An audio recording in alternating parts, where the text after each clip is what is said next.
Donc on va pouvoir commencer si Corentin, t'es OK avec ça. Ça marche. Hop.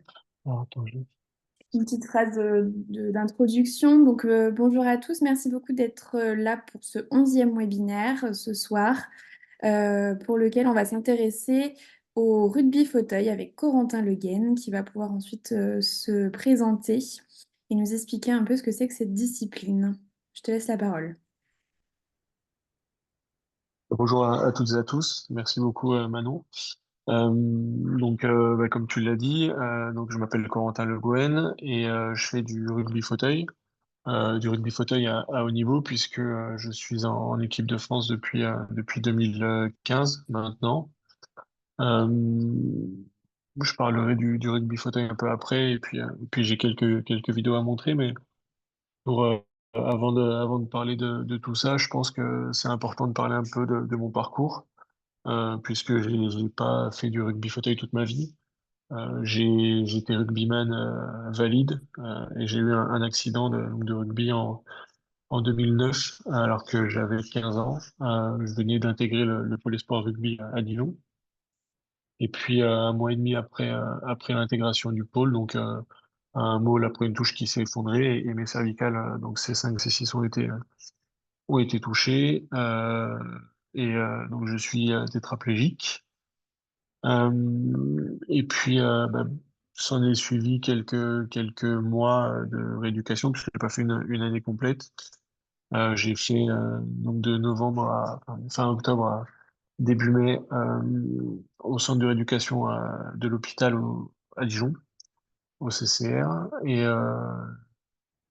début mai, je suis parti donc de mai à fin juillet au centre de rééducation Propara à Montpellier, dans lequel j'ai beaucoup plus appris que durant les quelques mois que j'ai fait à Dijon. Mais j'ai pas découvert le rugby fauteuil à ce moment-là.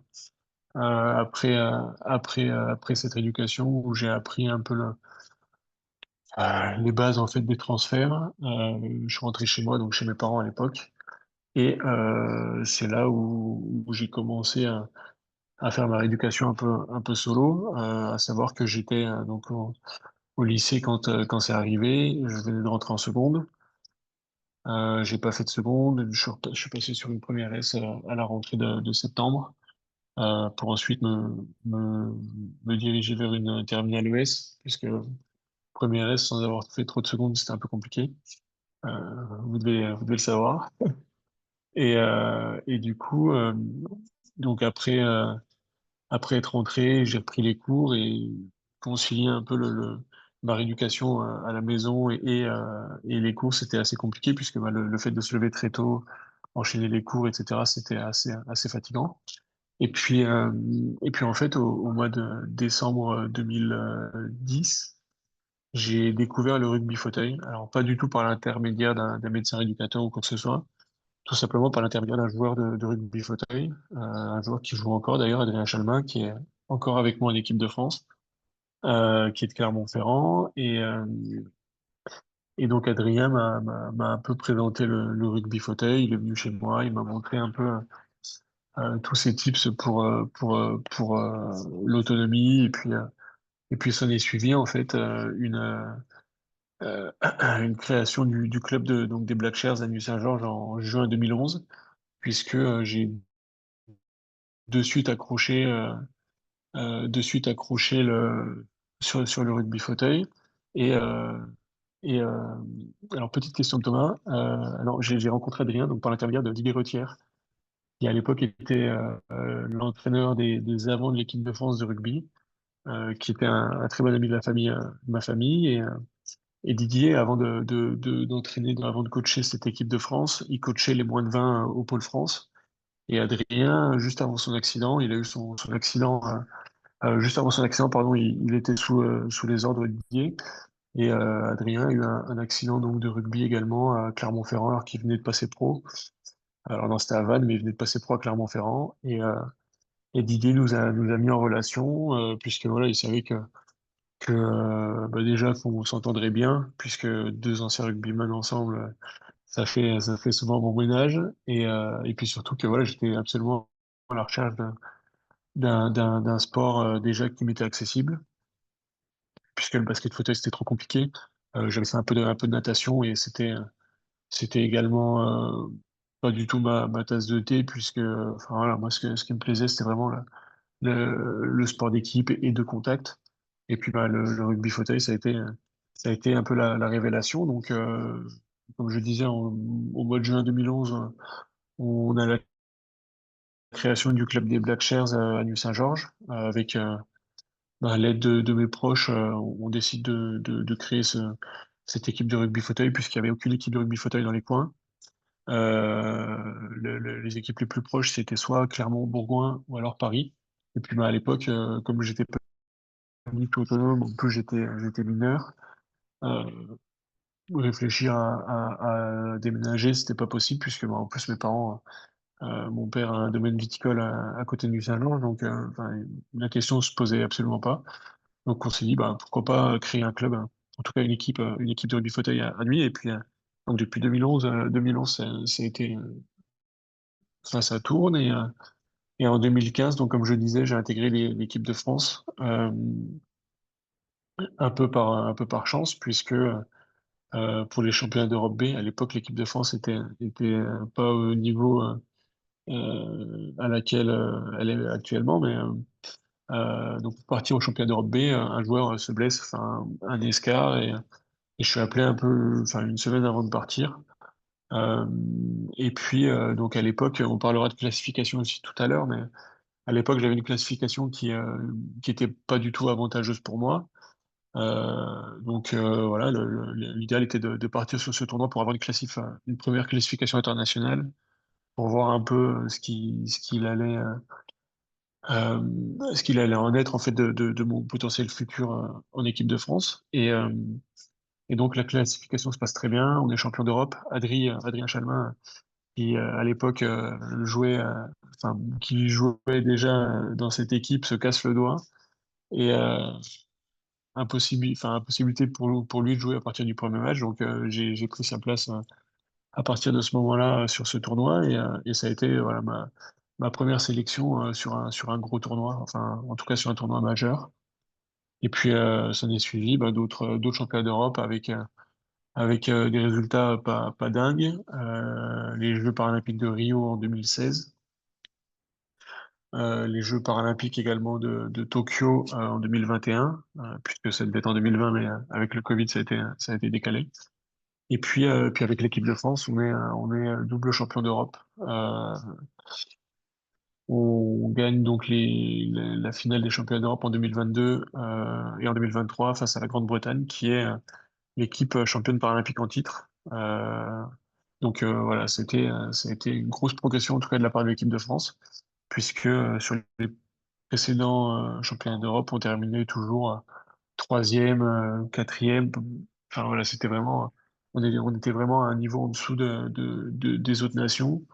Maintenant, le niveau s'est vachement resserré et on le verra également aux Jeux paralympiques, mais je pense qu'on pourra en parler tout à l'heure, mais aux Jeux paralympiques de Paris, puisque, euh, puisque là, on est six, sept équipes à enfin, à se battre en fait pour la médaille d'or.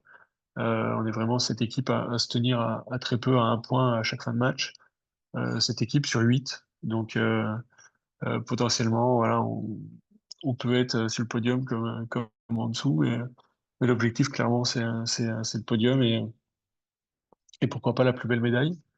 Et voilà, je pense que c'est un peu le principal à retenir. Après, comme je le disais tout à l'heure, voilà, je pense que c'est hyper important bah, déjà de faire ce que vous faites, puisque moi, à l'époque, j'aurais adoré avoir déjà un médecin rééducateur qui était au fait des différents sports qui existaient et pas forcément un médecin qui me dise bah toi t'es tétraplégique donc tu vas faire de la sarbacane ou de la fléchette pendulaire ou du tennis de table. Clairement ça m'aurait pas plu et je sais pertinemment que ma vie n'aurait pas du tout été la même sans le rugby fauteuil puisque au final quand je suis sorti de rééducation là, de pro para, j'étais pas du tout autonome et c'est le rugby là enfin les entraînements au rugby qui m'ont aidé à me développer musculairement et également la rencontre d'autres joueurs dans ma situation, dans la même situation que moi, euh, qui me donnaient deux, trois tips, voilà, pour s'habiller, pour se déshabiller, enfin peu importe, mais ça a été clairement ces différentes rencontres et la rencontre du rugby fauteuil plus globalement, pardon, qui m'a apporté beaucoup de choses. Ouais. Euh, alors, je sais pas si vous avez des questions pour l'instant, mais peut-être je peux passer quelques vidéos qui expliquent le rugby fauteuil, et puis après, j'essaierai de rebondir un peu là-dessus. Alors, attends, faut que je fasse. Hop.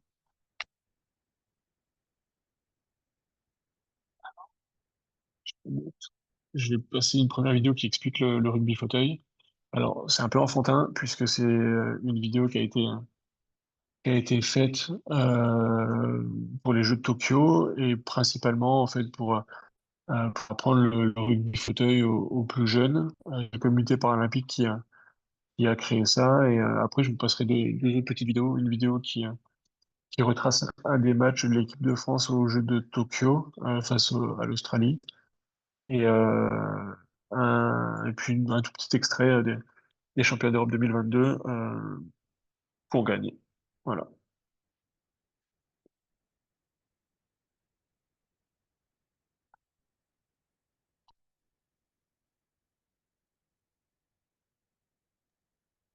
Je pense juste qu'il faudra que tu nous fasses l'audio parce que nous, on n'entend pas le son. Il faudra, enfin, si tu veux Ah, nous et aider, comment on fait? ça, je t'avoue que je sais pas Je sais trop. pas. Mais si tu Est-ce veux nous que... commenter Alors, attends. ce que tu vois, c'est pas grave, hein. Bon, si je fais ça... Non. Bah, alors, en fait, voilà, ça va être l'explication. Je crois qu'on peut décider de partager l'audio de Thomas.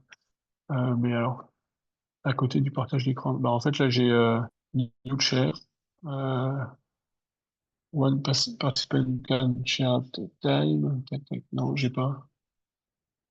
Attends. Euh, ah si, c'est bon. Share Computer Sound.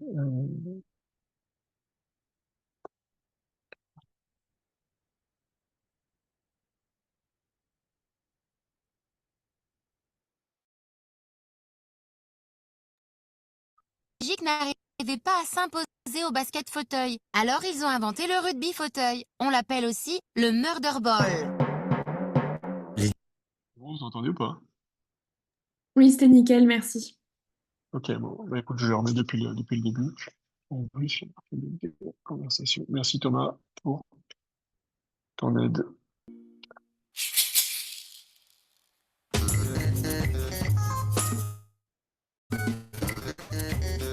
Paralin quoi? Le rugby fauteuil. En 70, des sportifs quadraplégiques n'arrivaient pas à s'imposer au basket fauteuil. Alors ils ont inventé le rugby fauteuil. On l'appelle aussi le murder ball.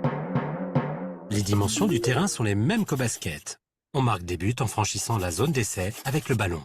Deux équipes de 4 joueurs, hommes ou femmes, s'affrontent pendant 4 périodes de 8 minutes. Les joueurs sont tétraplégiques. Ils sont classés de 0,5 à 3,5 points, selon leur capacité fonctionnelle au niveau du tronc. Plus ils sont habiles et rapides avec la balle, plus ils ont de points. Et ça ne correspond pas forcément au nombre de bras et de jambes que l'on a. Le total des points des joueurs ne doit pas dépasser 8. L'équipe a 12 secondes et 40 secondes pour marquer. Faut aller vite. Toutes les 10 secondes, il faut dribbler avec le ballon ou le passer. Les fauteuils des défenseurs sont conçus pour bloquer l'adversaire. Et c'est les autotamponneuses. En revanche, le contact physique est interdit. Sinon, c'est 1 minute de prison. Max, Mad Max, je suis attaquant. Mon fauteuil, il est offensif. parle à quoi? Paralympique. Donc voilà, une toute petite vidéo qui explique. Bon, comme je le disais, c'était un peu enfantin, mais en tout cas, on comprend plutôt facilement. Hop. Donc, euh, un des matchs, ça doit être le premier match même de l'équipe de France aux Jeux de Tokyo. Alors, me cherchez pas en brun, pardon, moi je suis en blond en bas à droite de l'écran. Hop. Paralympiade avec Olivier Cusin a porté ses fruits. Et un ballon gagné par les Français.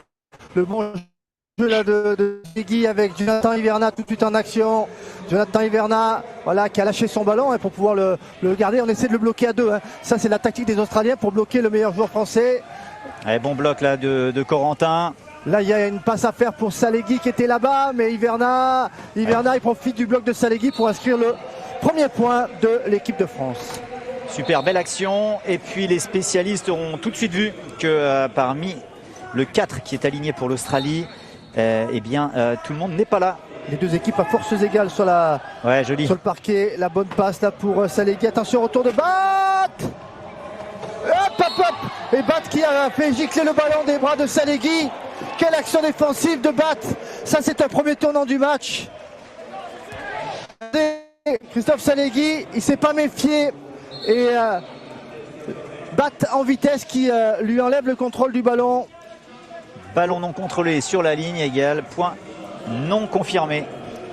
Et donc les Français doivent repartir en phase offensive. Avec Hiverna qui doit remonter. Voilà, c'est fait. Et là, on va prendre les... regardez le temps. On va aller au bout des 40 secondes pour marquer. L'idée, c'est de ne pas laisser de temps à cette équipe d'Australie derrière pour avoir une dernière possession. Hiverna, il est plus mobile que Edmondson, il est plus mobile que Fawcett. On essaie de bloquer la défense de Bat. Hiverna qui fait défiler le temps. 8 secondes, maintenant il va falloir y aller. Il va falloir y aller, mon petit. Il est bloqué. Il est bloqué. Il va le faire. Allez. Oui. Pouah.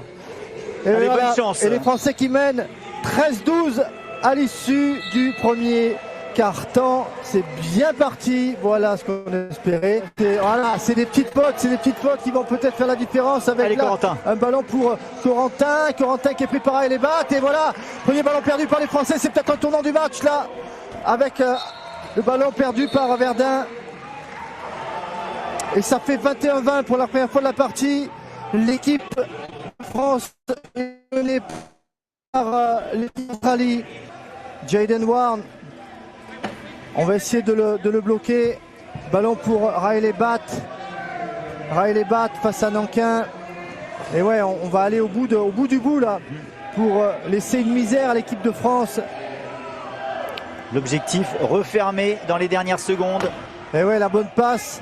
Et là, vous voyez, il n'y va pas tout de suite. Il restera 5 secondes à l'équipe de France pour aller égaliser maintenant. Ça, c'est le danger. Et vous voyez, hors de l'écran, peut-être que vous l'avez vu passer, Sébastien Verdun est positionné loin en attaque. Allez, Hiverna. La passe, et voilà. Et bien voilà, les Français qui sont menés à la mi-temps 25-24 par cette équipe d'Australie. Les Australiens ont été longtemps menés, mais ils ont su rectifier un petit peu le tir sur ce deuxième quart-temps. Il reste 5 secondes et les Français peuvent recoller à l'issue du troisième quart-temps. Cyril. Un vrai jeu de nerfs. Les joueurs australiens et français jouent avec nos nerfs là actuellement. Et on a envie de voir les Bleus là s'en sortir. C'est pas facile, ça demande vraiment d'être au taquet de tout. Et regardez ce point dans la toute dernière seconde de ce troisième quart-temps. 9 dixièmes. Et attendez, là c'est la chute de Riley Bat.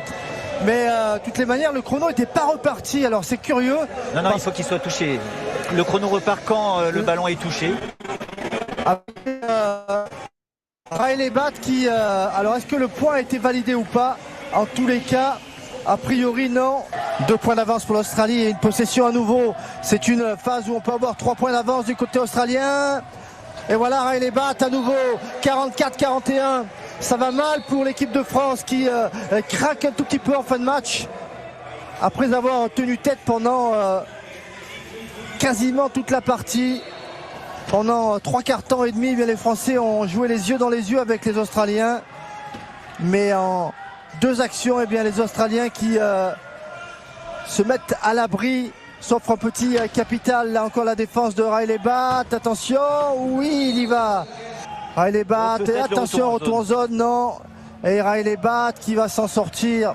Et voilà, Riley Bat, l'Australie qui va s'imposer face à l'équipe de France. 24 secondes à faire. 3 points d'avance pour l'équipe Allez, d'Australie, faut le marquer. 50-47. Et l'équipe de France qui, dans la perspective du point average, eh bien, peut revenir à moins 2. Hiverna allez. sur une roue. Ça passe, il continue. Hiverna, voilà, qui va attendre un tout petit peu pour laisser passer le temps. Il va y aller maintenant pour laisser le moins de temps possible aux Australiens de remarquer. Voilà, Hiverna, ça y est. Et le score final, eh bien, ça sera +2 pour les Australiens. Score final, voilà, la dernière passe de Riley Batt, ça n'a pas fonctionné. Mais c'est encore une défaite, hein, 50-48, il y a de l'espoir, mais au bout, il y a la défaite, Cyril. Alors, je m'étais trompé, le premier match, c'était face au Japon, qu'on perd de 2 points également. Et donc, le tout petit... Allez, Jonathan Hiverna.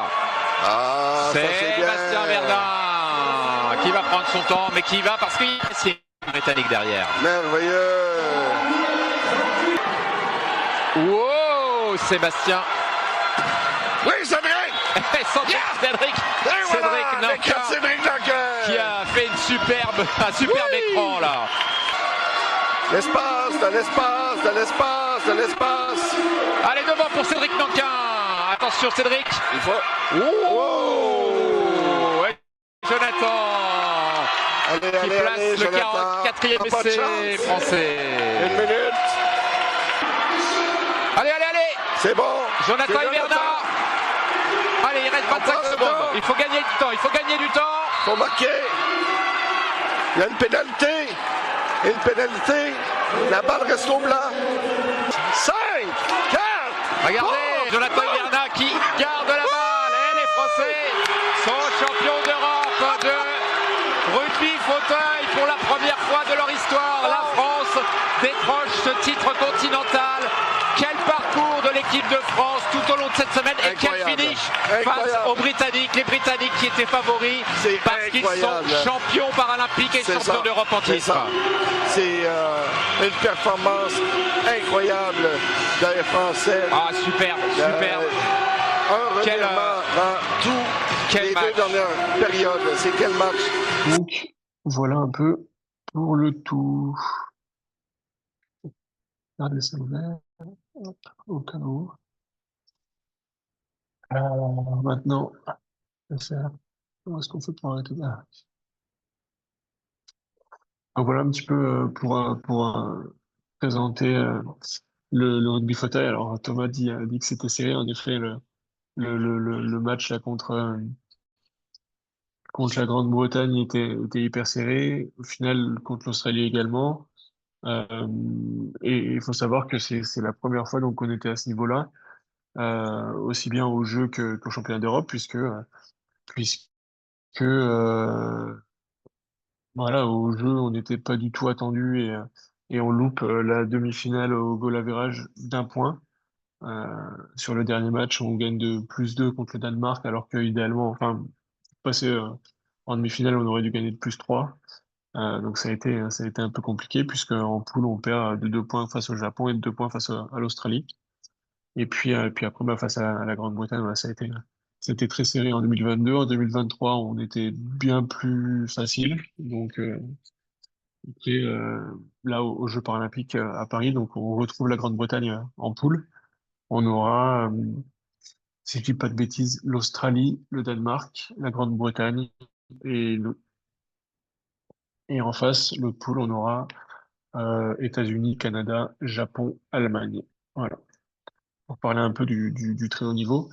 Euh, alors, Thomas qui dit, est-ce qu'on enchaîne beaucoup de matchs dans l'année? Alors, dans l'année, faut savoir que les matchs, aussi bien le championnat de France que les tournois internationaux, se jouent en tournoi. Donc, le championnat de France, on fait généralement 3 tournois dans l'année. Donc, c'est des tournois de 3 ou 4 matchs par week-end. Donc, c'est assez dense, malgré tout. Et sur le plus haut niveau, on est sur des tournois à 1 match par jour, parfois 2. 2 sur les championnats du monde, quand on a des poules de 5, ou alors quand c'est des poules de 4, mais que les organisateurs décident de faire des quarts de finale, demi-finale, finale, comme ce qui est arrivé au Danemark en 2022. Ouais, c'est ça. On perd en quart de finale face au Danemark, qui avait décidé de changer l'horaire du match pour les avantager, mais bon, l'issue était la même. Et puis donc pour les Paralympiques, on fait donc 3 matchs de poule, demi-finale, finale, si on a la chance d'être en demi-finale et en finale. Sinon, tu fais 3 matchs de poule et un match de classement le jour des demi-finales. Donc ça fait 4 ou 5 matchs. Par contre, la préparation, elle est assez dense, en particulier cette année, puisque ben, on a eu au mois de mai 2023 les championnats d'Europe. Au mois d'août, non, au mois d'août aussi, on a eu un petit tournoi de préparation pour un test event, pour tester la salle et pour que tous les organisateurs puissent un peu se, euh, se tester également. Donc là, on fait 5 matchs au championnat d'Europe, 5 matchs pour le test event. Fin septembre, début octobre, on a donc la Coupe internationale qui était à Paris. C'est une Coupe du Monde qui était en même temps que la Coupe du Monde de rugby valide. Pareil, 5 matchs. Euh, on a eu ensuite les championnats. Non, on n'a rien eu. Mois de janvier, on n'est pas parti. Après, on a des stages, donc un week-end par mois, plus les championnats de France. On était il y a 3 semaines au Canada où on fait 6 matchs. Euh, on était en stage la semaine dernière face au Danemark où là, on n'a pas arrêté, donc c'est pareil, on a fait 4 matchs. 4 matchs et on a plus de match jusqu'au jeu, donc j'ai pas le compte, mais ça fait énormément de matchs, sachant que ben, nos pathologies font que on récupère moins bien et moins rapidement, donc ça peut être vite fatigant si on n'a pas la récup adéquate. Après, il faut savoir qu'au rugby fauteuil, il me semble pas que ce soit dit dans le petit documentaire Paralympois. Au rugby fauteuil, plusieurs types de handicaps sont acceptés. La seule prérogative, c'est d'avoir un handicap qui touche au minimum 3 membres. Donc tétraplégique, malformation de naissance, maladie dégénérative ou amputation. Et tout ça fait que, suivant le handicap qu'on a, donc comme ça a été dit, par contre, on a une classification qui nous est attribuée. Alors les classiques sont faites par des classificateurs qui connaissent parfaitement les règles de classique du rugby fauteuil, qui sont dans le monde médical, donc kiné, ergo ou médecin MPR. Et les classiques, donc on en a un peu en France, mais principalement à l'étranger, puisque clairement, voilà, le fait d'avoir des classifications avantageuses, ça permet aux équipes d'avoir des joueurs avec moins de handicap sur le terrain. Mais on commence à avoir une limite à ça, c'est que les classifications sont beaucoup plus ouvertes, entre guillemets, ce qui fait qu'on a des joueurs qui ont des handicaps, des pathologies qui devraient pas du tout euh, avoir l'autorisation de jouer au rugby fauteuil. Euh, Principalement enfin, je vais pas citer des noms parce qu'on sait jamais, mais il y a des joueurs à l'étranger qui ont des classifs qui sont incompréhensibles. Des joueurs qui ont aucun handicap au niveau des membres supérieurs, aucun handicap au niveau des mains, des bras, etc. Mais par contre, ces joueurs-là, ils sont juste amputés des 2 jambes, et ces joueurs-là sont classifiés et, et, et- et ça amène une ouverture des classifs qui, à long terme, vont très certainement faire disparaître l'essence même du sport, qui est les tétraplégiques. Et ce sport a été créé, comme ça a été dit dans la petite vidéo, a été créé par et pour des tétraplégiques à la base, sachant que maintenant, les seuls tétras qu'on a sur le terrain, c'est les petits points, donc de 0,5 à 1,5, parfois 2 points, quoi. Après, il y a quasiment aucun tétra, puisque les gros points, ben voilà, on a que des charcots, des amputations ou des malformations, quoi. Donc ça commence à poser question. Après, voilà, c'est pas nous qui décidons. C'est une égalité, une classification internationale ou une évolution des règles? Alors, les règles de classif n'ont pas changé. Après, les classifications bah, sont faites par des classificateurs différents. Donc, demain, et les classifs, normalement, ça se fait à trois. Donc, je vais prendre pour exemple, voilà, demain, vous êtes trois qui nous écoutez, qui nous regardez à vouloir être classif. Vous faites une classif d'un joueur, vous dites que potentiellement il est 2-5. Il repasse 11 mois plus tard, puisque les classifs, c'est 11 mois révolus. Donc, tu peux faire des tournois pendant 11 mois. Et si il y a un tournoi de classification à partir de 11 mois et un jour, tu es obligé de passer sur ce tournoi de classification si potentiellement tu es sélectionnable ou sélectionné pour pour une grosse échéance. Et donc, voilà, 11 mois plus tard, il y a trois autres classifs qui classifient le joueur que vous avez classifié. Et ces classifs-là vont décider que, bah non, au final, il est 2 points ou 3 points, quoi. Ça dépend vraiment de chaque panel de classifs, mais pas du tout, enfin, c'est pas du tout une évolution des règles.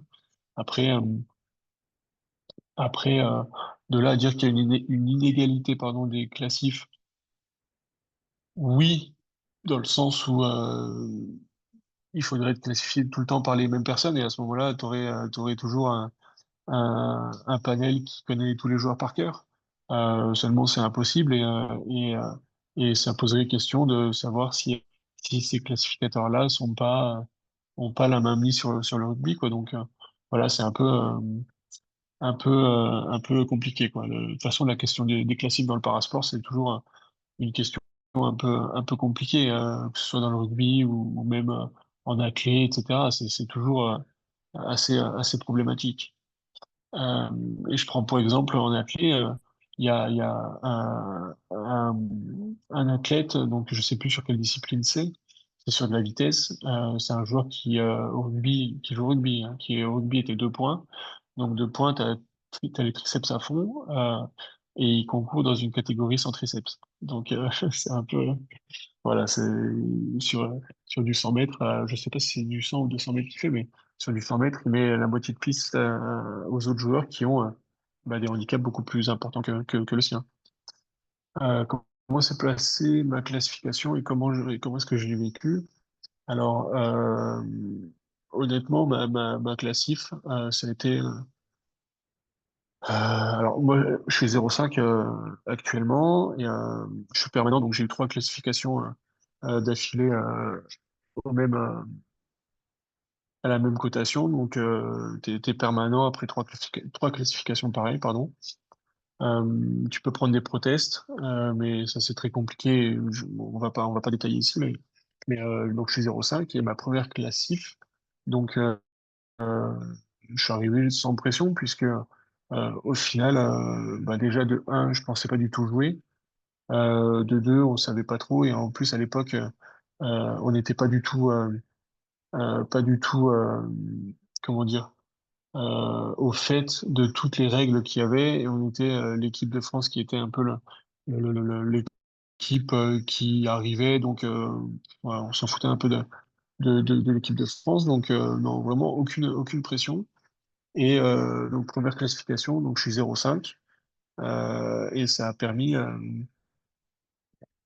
à l'équipe de France de pouvoir aligner le meilleur line-up. Donc, le meilleur line-up, c'est la meilleure équipe avec les quatre joueurs sur le terrain en faisant 8 points.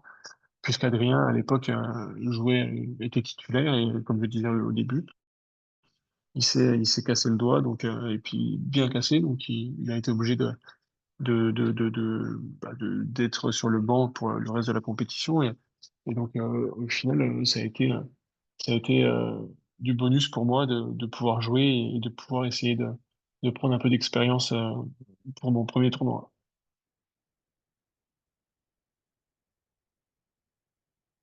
Voilà, après, je pense qu'il y a peut-être d'autres questions qui vont arriver sur YouTube, je sais pas, je vois pas.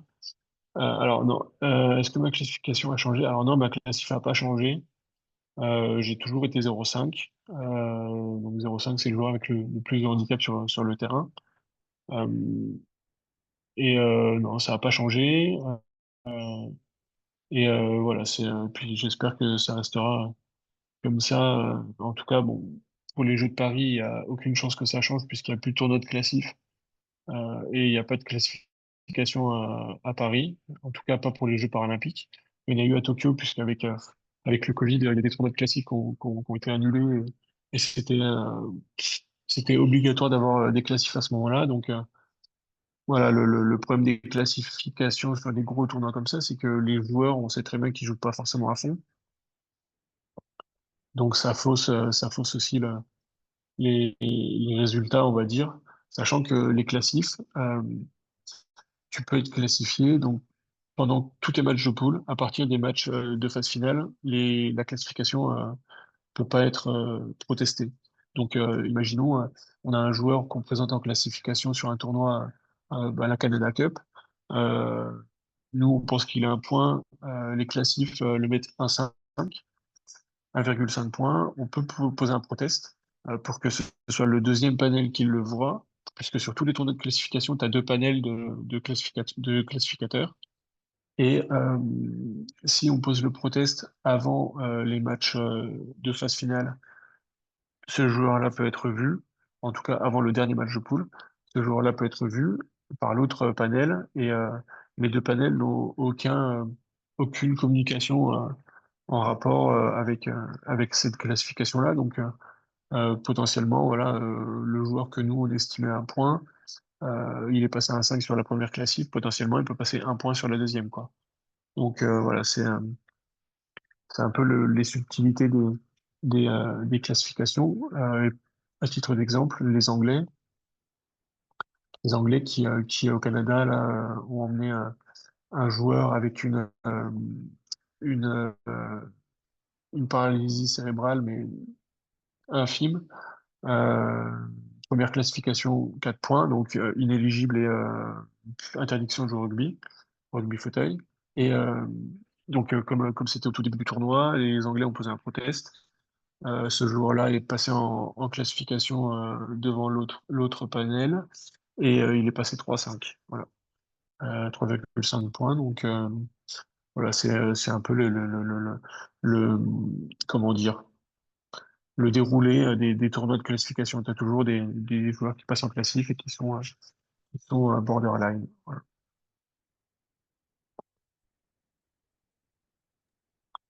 Je ne Moi, sais pas s'il y a d'autres questions. j'en aurais Ouais. une. Je voudrais savoir un peu en quoi le rugby fauteuil t'a aidé. Tu as un peu commencé à l'évoquer avec le développement de la musculation, la socialisation aussi que ça t'a permis d'avoir. Est-ce qu'il y a d'autres aspects ou d'autres choses que tu voudrais nous partager? Non, non, franchement, c'est vraiment le principal. Après, comme je disais, le fait d'avoir également d'autres, comment dire, des points d'exemple qui m'ont permis de me dire que, bah, ok, j'ai un certain handicap, mais ça va pas m'empêcher d'être autonome. Et c'est le cas actuellement. Enfin, bah, voilà, euh, maintenant, j'ai besoin de personnes pour, pour ma vie, quoi. Personne le matin, personne le soir, personne. Après, voilà, on a de l'aide quand on est en tournoi avec l'équipe de France, puisqu'il y a des infirmiers qui viennent et on a des joueurs qui sont pas forcément très autonomes, mais ces infirmiers, voilà, sont là pour nous filer un coup de main quand il y a des chambres qui sont pas accessibles, par exemple. En tout cas, la salle de bain n'est pas accessible. Euh, Au Canada, par exemple. C'était des baignoires partout, donc alors bon, je suis autonome, mais il y a une limite à tout. J'ai pas assez de fonctions pour pouvoir faire un transfert. En tout cas, si faire le transfert dans la baignoire, je vais y arriver, mais sortir de la baignoire, j'y arriverai pas. Donc, ça a été, c'est important, voilà, d'avoir également des infirmiers qui sont là pour nous aider, pour nous filer un coup de main. Et puis également, voilà, quand en match, il y a des joueurs qui ont besoin de se sonder, euh, puisque voilà, vous le savez, on a des pathologies qui font que on peut pas gérer ça correctement, et pendant les matchs, ça peut être assez problématique pour certains. Il y a des joueurs qui montent vite en tension et qui sont pas bien quand ils ont besoin de se sonder, en tout cas pendant un match. Donc voilà, les infirmiers sont là pour nous filer un coup de main en cas de besoin. Et voilà, mais pour en revenir à ta question, puisque je me suis un peu égaré, le rugby, voilà, ça m'a apporté déjà une vision autre que celle que j'avais déjà du centre de l'éducation et également de mon quotidien, puisque quand je suis arrivé chez moi, ben, j'étais pas du tout autonome, j'avais des personnes qui venaient m'aider les matins, qui m'aidaient les soirs également, et, euh, et ça m'a permis de me dire que non, en fait, c'est tout à fait possible, et pourquoi certains y arriveraient et pas moi, quoi. Donc ça, c'était le premier point. Ensuite, bah, le développement de ma musculature, clairement, ça m'a permis de, d'avoir cette autonomie-là. Et surtout, alors c'est un point qui peut être un peu un point de discorde avec certains médecins, mais euh, très souvent, on entend, faut que tu sois en fauteuil électrique pour protéger tes épaules, faut pas que tu fasses de sport pour protéger tes épaules. Mais au final, bon, nos épaules, c'est comme les genoux des valides. Malheureusement, on aura forcément des douleurs. Et je sais que moi, avant que je fasse du rugby, enfin voilà, vraiment avant que je fasse du rugby fauteuil, j'avais les épaules, j'avais tout le temps mal aux épaules, j'avais des tendinites tout le temps, partout. Franchement, c'était très relou.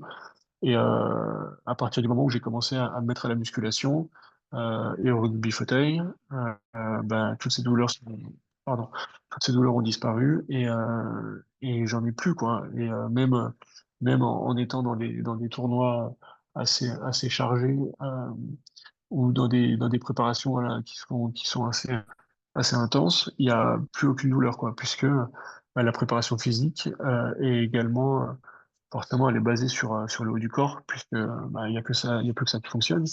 Mais sur la prévention des épaules, et plus on sera musclé au niveau du haut du corps, plus le corps pourra encaisser la charge de travail qui est tout autre, enfin, la charge de travail quotidienne autre que le rugby, puisque bah, de faire dans une journée lambda, moi je fais au moins 4 transferts voiture. Donc transfert voiture, ça veut dire qu'il faut mettre le fauteuil dans la voiture, le redémonter quand je le sors. Transfert au lit pour aller à la douche. J'ai au moins une dizaine de transferts par jour. Et le fait d'avoir une musculature qui fait que je peux faire 300 transferts dans la journée. Alors 300 c'est peut-être beaucoup, mais énormément de transferts dans la journée. Ça me limite plus, puisque bah, je suis chez moi, je suis fatigué, je veux faire une sieste, je vais me coucher et je suis tranquille. Alors qu'avant, bah, j'étais fatigué, j'essayais de faire une sieste tant bien que mal sur mon bureau, mais c'était pas du tout, pas du tout faisable en tout cas. Enfin, c'était assez pénible. Et je pense que ça, c'est vraiment un point sur lequel tous les sportifs avec qui vous parlerez, je pense, en tout cas, on a tous le même discours.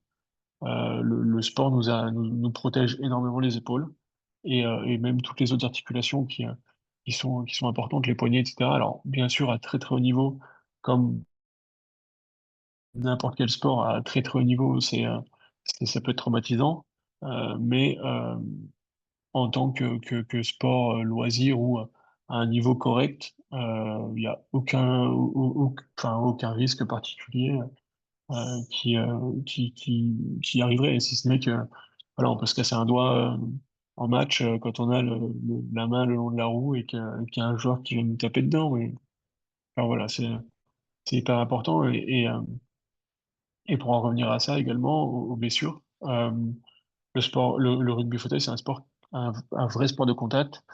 Euh, Seulement, les contacts humains sont interdits. Donc au rugby, voilà, les mecs se mettent des cartons phénoménaux. Nous, au rugby fauteuil, c'est uniquement les fauteuils qui prennent. Alors, ça nous arrive de tomber, mais moi, voilà, depuis 2011 que je fais du rugby fauteuil, si je suis tombé 4 fois, c'est le grand max et j'ai eu aucune blessure. Généralement, les joueurs qui tombent, c'est les joueurs avec des handicaps vraiment beaucoup moins importants que les nôtres, puisque eux roulent très vite, sont assis plus haut également. Donc, ça peut être plus dangereux pour eux, mais en même temps, eux ont aussi beaucoup plus de fonctions pour réussir à encaisser les chutes, en tout cas les appréhender correctement.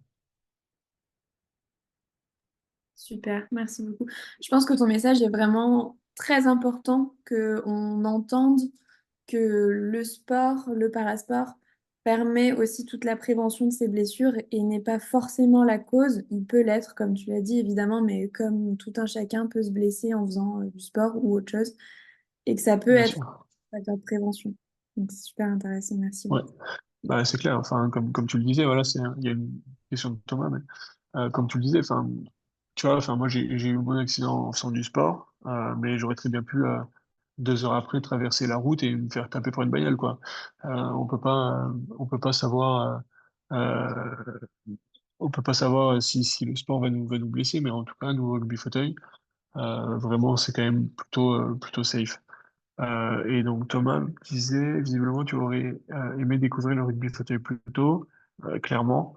J'aurais aimé connaître ce sport en centre de rééducation. Est-ce que tu as l'impression qu'aujourd'hui l'accessibilité et la renommée du sport a évolué? C'est une très bonne question. C'est une question qui est assez complexe puisque on est l'année des Jeux et clairement on a des on a des sollicitations qui sont tout autres que sur une année lambda. Mais ça, c'est un peu sur toutes les Paralympiades pareil, enfin sur toute l'année de préparation des Jeux pareil. L'accessibilité en France, elle est, elle a pas plus évolué que ça. Alors, moi, je suis à Dijon, enfin, à côté de Dijon. Les travaux du tram ont été faits, donc forcément, c'est plus accessible. Mais il y a encore beaucoup trop de choses qui sont mal pensées. À titre d'exemple, en 2016, après les Jeux de Rio, on est invité, donc toute l'équipe de France paralympique est invitée à Disney, à Disneyland Paris. On avait la possibilité d'être accompagné de plusieurs personnes, mais moi j'y suis allé avec mon meilleur pote et toutes les attractions sont accessibles. Seulement, le personnel de Disney n'est pas habilité à t'aider à rentrer dans l'attraction. Donc, si t'es pas en capacité de faire un transfert dans des attractions qui sont très hautes ou très basses, c'est impossible. Donc, bah, moi, ce que je faisais avec mon meilleur pote, c'est que on chopait un mec dans la file d'attente. Et puis les mecs me portaient et puis à la fin de l'attraction, bah, ce même mec avec Étienne me sortait puis me remettait dans le fauteuil. Donc je pense qu'il y a beaucoup de choses qui sont faites, mais il y a encore toutes les mentalités, je pense, à, à revoir, en tout cas à essayer de changer, puisque bah, en France, on est beaucoup dans non, dans la protection, dans le sens où non, je peux pas t'aider parce que si je te fais tomber, si je te fais mal, ça va être de ma faute. Euh, alors que bah, si moi je me sens capable de te demander de m'aider, ça veut dire que je pense que c'est faisable, quoi. Alors après, tu as des problèmes de dos, etc., c'est pas pareil. Mais pour non, si on te blesse, c'est de notre faute, c'est un peu, c'est un peu problématique puisque tout est accessible et finalement, si t'es pas en capacité de faire un transfert, tu l'as dans l'os, quoi. Donc, c'est un peu compliqué. Et par exemple, l'année dernière, je suis allé à Marrakech voilà, en vacances quelques jours. Et dans le riad dans lequel on logeait, qui était pas du tout accessible. Alors pour le coup, pas du tout. Sur Booking, le mec disait que voilà, il y avait pas de marche, etc. Il y avait des marches partout. Et on décide de manger au riad un soir. Et le mec nous dit ah, il faut absolument que vous mangez sur la terrasse en haut du riad, c'était au troisième étage, etc. Je dis ouais, pas de souci, on y va, mais t'as un ascenseur? Ah bah non, non, pas d'ascenseur, je te porte sur mon dos. Et au final, le mec m'a porté sur son dos. Euh, les 3 étages. Bon, le retour, on a demandé à un client de me porter également à deux, mais enfin voilà, les mentalités sont pas du tout pareilles. Et en France, je pense que, alors, sans forcément aller jusque-là, mais je pense que c'est hyper important de se dire que ok, tout peut être accessible, mais à partir du moment où il y a des choses qui sont plus compliquées, juste filer un coup de main, ça peut être pas trop mal. Il faut un peu de civisme finalement. Bah ouais, carrément. Et honnêtement, en France, c'est vraiment. Alors, je généralise forcément, mais sur des grosses structures bah, comme Disney, etc., c'est tout le temps comme ça. Euh, alors que bah, au Japon, par exemple, c'est beaucoup moins comme ça. Alors que pourtant, les Japonais sont très carrés, mais ils sont. Voilà, si tu as besoin d'aide, ils peuvent t'aider. En Australie, c'est pareil. Enfin, voilà, je pense qu'en France, on est quand même vraiment très, comment dire, je perds mes mots, très, très fermé, en tout cas, sur ces discussions-là. Ok. J'avais une question aussi un peu plus générale. À qui tu proposerais de faire du rugby fauteuil, selon toi? Alors, honnêtement, à tout le monde. Je pense que bah, déjà, sans forcément vouloir faire du très haut niveau, tout le monde est le bienvenu pour les entraînements, par exemple, puisque c'est rare que dans les clubs, on ait 45 joueurs qui sont capables de faire du rugby fauteuil. Donc, les valides sont les bienvenus également pour venir filer un coup de main. Alors, à l'entraînement ou pas forcément, enfin, dans le sens où se mettre dans les fauteuils ou pas forcément, même juste filer un coup de main, voilà, pour des transferts, c'est toujours agréable. Et par contre, au niveau des, des potentiels joueurs, j'invite grandement les tétraplégiques qui sont en capacité de pousser un fauteuil manuel à venir, quoi, puisque je pense que c'est hyper important déjà d'avoir une vie sociale. Euh, et le rugby fauteuil, alors voilà, on peut avoir une très bonne vie sociale, mais je pense que le rugby fauteuil, en tout cas d'être dans un monde qui a déjà des personnes qui connaissent très bien le monde du handicap et qui sont en fauteuil depuis X années, c'est hyper important pour apprendre. Comme je disais tout à l'heure, je pense que j'en suis un bon exemple. Et je sais aussi que maintenant, dans beaucoup de centres de rééducation, on préconise des fauteuils électriques à tire-larigot pour préserver les épaules et même des paraplégiques ressortent en fauteuil électrique. Et franchement, moi, je trouve ça dingue, quoi. Je trouve ça dingue. Ça va faire 15 ans que je suis en fauteuil. Euh, et comme je disais, ça fait 15 ans, j'ai eu aucun problème de santé euh, lié au fait que je suis en fauteuil manuel. Et bien au contraire, ça me permet de voyager quand je veux, ça me permet de monter dans la voiture tout seul, sans avoir acheté une voiture à 150 000 balles parce que il faut tout l'adapter, il faut la décaisser, etc. Ça me permet de faire quasiment tout ce que je veux. Donc, euh, voilà, c'est hyper important, je pense. Alors, de faire du sport, oui, mais encore plus du rugby fauteuil parce que c'est un beau sport. Et il y a des mecs sympas, enfin des mecs et des femmes, puisque c'est un sport qui est mixte. Tu le vends bien en tout cas. Donc finalement, la seule condition pour qu'on dise à un patient devant nous, en dehors de la classique, si jamais on veut faire du haut niveau évidemment, hein, mais c'est de pouvoir pousser un fauteuil roulant manuel. C'est juste ça. Exactement, ouais. C'est la principale recommandation, puisque bah, même à un niveau loisir, c'est important voilà, de pouvoir pousser ce fauteuil tout seul, puisque c'est impossible d'avoir quelqu'un qui te pousse derrière, ou alors un fauteuil électrique, quoi. C'est vraiment un fauteuil manuel qui pour le coup, pèse un petit peu et c'est ce qui est important également, c'est que bah, un fauteuil de rugby pèse à peu près 15 kilos. Donc au début, oui, ça va être compliqué. Et tu vas être très lent et tu vas galérer. Mais on est tous passés par là. C'est comme un valide qui demain se dit, ben, vas-y, je fais un marathon. Ben, il va peut-être réussir à faire le marathon. Mais le marathon, il le fera en 45 heures et puis à force d'entraînement, il arrivera à le faire beaucoup plus rapidement. Et au rugby fauteuil, c'est pareil.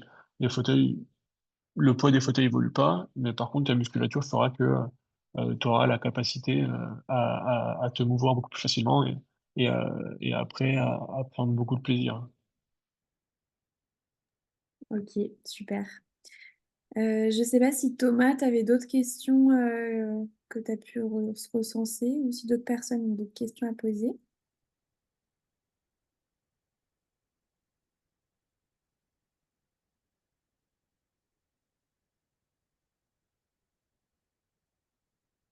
J'ai l'impression que... Ah, si. Les fauteuils sont différents en défense et en attaque. Alors, c'est ça, ouais. Donc, les fauteuils sont différents.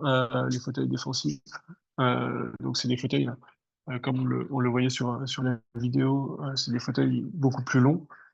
Puisque, bah, exactement, enfin, sur la vidéo, on voit bien que, en prenant le match du Japon, par exemple, on voit bien que moi, je suis beaucoup plus lent qu'un autre joueur et je fais un peu le parallèle avec le football américain. Donc, les joueurs les plus lents, c'est les joueurs qui vont bloquer. Et nous, au rugby fauteuil, c'est pareil. Donc, nos fauteuils sont faits de telle sorte que on a un petit avantage qui est la grille qui est devant pour pouvoir bloquer les adversaires et essayer de faire le chemin pour nos joueurs qui roulent le plus vite, pour qu'ils puissent aller marquer. Et alors le poids est différent, mais à 2 kilos près, quoi. C'est pas beaucoup plus lourd. Un fauteuil offensif est plus lourd puisqu'il y a beaucoup plus de renfort devant, mais t'as pas 10 kilos d'écart, quoi. Et puis les gros points ne le ressentent pas puisque bah, au final eux, ils sont habitués avec ce type de fauteuil. Et surtout, ils ont une musculature qui fait que bon, le fauteuil pèserait 3 kilos de plus, ça les dérangerait pas.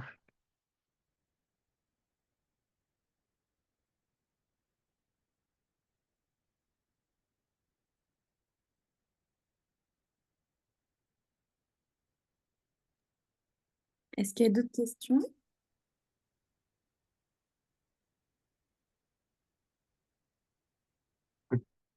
Plaisir, Thomas. Je sais pas si tu veux nous dire un petit mot de la fin ou si tu avais quelque chose que tu voulais encore aborder avec nous. Bah écoute, alors, un sujet sur lequel je voudrais développer pas forcément, mais je vous invite à venir aux Jeux paralympiques donc à Paris. Il reste quelques places et le rugby sera, alors, le rugby forcément parce que je fais ma petite promo, mais si vous voulez voir d'autres sports, je vous en voudrais pas. Euh, on joue donc du 29 août au 2 septembre, donc 29, 30, 31 août, 1er et 2 septembre. Donc pour ceux qui sont pas en vacances et qui sont pas de garde, le 2 septembre, ça doit être un lundi, donc il y a le week-end qui permet de venir un coup sur Paris, mais non, à part ça, bon, je pense que vous allez suivre et c'est important, mais voilà, je pense il faut retenir que le sport quand on est en fauteuil, euh, c'est pas plus traumatisant que, bien au contraire, euh, que d'être sédentaire et de rien faire, quoi. Et ça t'aidera beaucoup plus que de pas avoir de sport, alors que ce soit rugby fauteuil, juste un peu de crossfit, tu vas à la muscu et tout. Ça te permettra d'avoir déjà une activité physique et en plus de développer musculairement pour te protéger. Combien avez-vous de licenciés au club de nuit? Combien de joueurs sont en entraînement en pratique au quotidien, par exemple? Alors, ça c'est une très bonne question. À nuit, on n'a pas beaucoup de joueurs. Alors, on a 9 licenciés, mais alors, Nuit-Saint-Georges, c'est vraiment une toute petite ville. Et, euh, et on a 4 joueurs qui sont vraiment du coin. Donc c'est un peu compliqué. En plus, on a des joueurs qui sont vraiment de très loin. Donc euh, il y a un moment où on n'avait plus du tout d'entraînement. Donc là, sur cette année paralympique, bah, j'ai dû être égoïste et privilégier vraiment la préparation physique pour pouvoir avoir des entraînements de qualité par la suite avec l'équipe de France, plutôt que d'essayer d'avoir des entraînements à 2 ou 3 personnes, des entraînements de rugby sur le club. Par contre, bah, enfin, voilà, on jouait quand même et on termine troisième du championnat de France, derrière Toulouse et Paris. Et l'année prochaine, on reprend par contre les entraînements normaux. Voilà, ce sera, je pense, un soir par semaine pour commencer, et puis après on verra. Et après, autrement, au quotidien, bah, comme je le disais, c'est de la préparation physique, principalement. Donc, c'est un entraînement par jour, à part le mercredi où là, c'est plus vidéo. Après, bah, c'est de la kiné pour récupérer. Alors, pas pour faire des étirements, etc., mais vraiment pour récupérer au niveau des bras, etc., voilà, pour des massages, etc. Et après, comme je disais, on a un stage par mois, sachant que bah, là, depuis le mois de janvier, c'était plus un stage par mois et un gros tournoi par mois également. Donc, très très peu de temps à la maison et très peu de week-ends puisque entre janvier et mai, je crois, j'ai dû passer 3 week-ends à la maison et c'était assez prenant, quoi. Donc vivement que les jeux soient terminés pour pouvoir souffler un petit peu.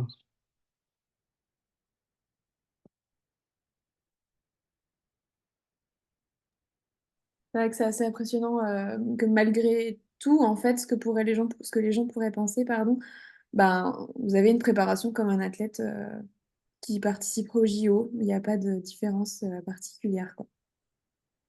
Bah ouais, c'est ça. Et il faut savoir que nous, l'équipe de France, on n'est pas pro. On prend tout sur notre temps perso ou certains sur leur temps de travail. Alors moi, je travaille pas. J'ai depuis longtemps, je me suis consacré pleinement au rugby fauteuil pour enfin en ligne de mire la médaille. Donc j'espère que ça va arriver. Mais on joue face à des nations qui sont pros, donc qui payent leurs joueurs, mais également qui ont des staffs qui sont totalement pas les mêmes que chez nous, quoi. Des vraies analyses vidéo, enfin voilà, des préparateurs physiques qui sont avec les équipes. T'en as 2, 3. Euh, c'est un truc de fou. Et les Japonais, par exemple, quand ils arrivent, ils viennent avec 5 tables de massage, ils viennent avec leur nourriture pour comment dire, pour le tournoi complètement, avec des kilos de riz. Enfin, voilà, c'est quelque chose de dingue. Et nous, en France, on n'est pas encore développé comme ça. Et on espère pouvoir essayer de développer le rugby fauteuil beaucoup plus à l'avenir. En tout cas, après les Jeux de Paris. On vous le souhaite. Est-ce qu'il y a encore... Bah, ouais, merci. Hmm, je crois qu'on a fait à peu près. Merci beaucoup. Bah, merci beaucoup, Corentin, de nous avoir présenté cette belle discipline qu'on va avoir hâte de suivre au jeu maintenant et de te suivre aussi. On te suivra impatiemment. Donc, merci encore d'avoir... Ben, merci beaucoup. Merci beaucoup. Merci à tous. Et honnêtement, enfin voilà, si vous venez au jeu, n'hésitez pas à glisser un petit message. Et si on peut essayer de se capter, ça peut être sympa. Trop bien. Bon, merci beaucoup. Bonsoir à tout le monde. Et puis à la prochaine pour un prochain webinaire qui sera le dernier. Ben, bonne soirée. Allez, au revoir.